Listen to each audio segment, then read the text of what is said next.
আসসালামু আলাইকুম সবাইকে।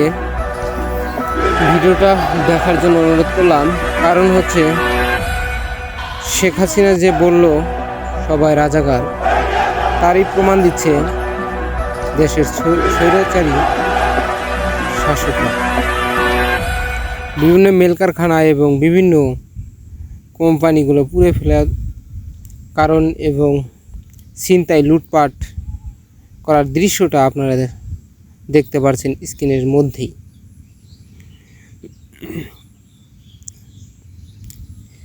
এভাবে যদি দেশ চলে তাহলে তো আমরা সবাই রাজাকার, সেটা তো ঠিকই বলেছিল।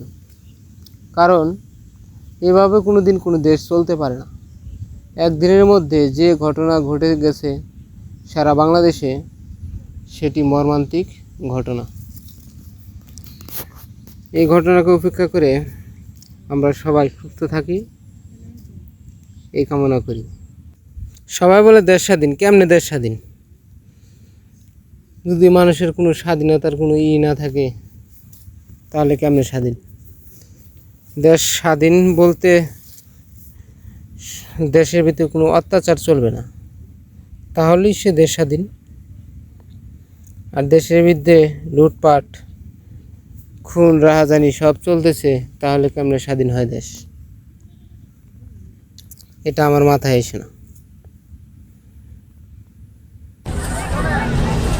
ভিডিওটা দেখে দেশের মায়ায় মুগ্ধ হয়ে যাচ্ছে, কিন্তু করার কিছু নেই।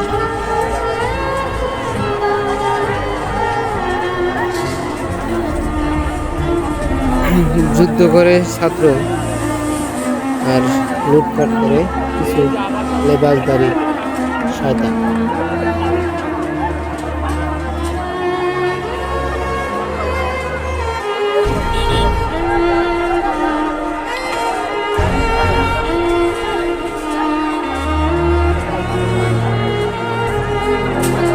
কি মনে হচ্ছে শত চেষ্টার পর ফাইনালি আমাদের দেশটা স্বাধীন হলো, তাই না?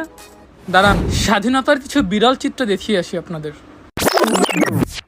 এই যদি হয় আমাদের স্বাধীন দেশের চিত্র, তাহলে ভাবতে পারছেন স্বাধীনতা কত বেশি সুন্দর। স্বাধীনতা আমাদের স্বপ্ন, ওরা যেতে কেউ দেখেছে? সবাই ভালো থাকেন, সুস্থ থাকেন।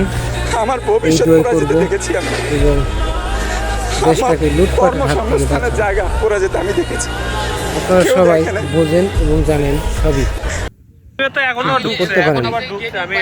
ভিডিওটা যদি ভালো লাগে তাহলে বেশি বেশি করে শেয়ার করে অন্যদের দেখার সুযোগ করে দিন এবং দেশকে ভালো রাখার চেষ্টা করুন। এই আশা ব্যক্ত করে আজকের মতো বিদায়। YouTube channel. আমরা দেখতে পাচ্ছি যে ধন্যবাদ। সবাই সুস্থ থাকবেন, ভালো থাকবেন। গাজী টায়ার যে যেভাবে পারতেছে টায়ার নিয়ে যাইতেছে, দাও দাও করে আগুন জ্বলতেছে গাজী টায়ার গ্রুপে। দেখেন অবস্থা কি, খুব ভয়াবহ অবস্থা। গাজী টায়ারে এইভাবে আগুন লেগেছে।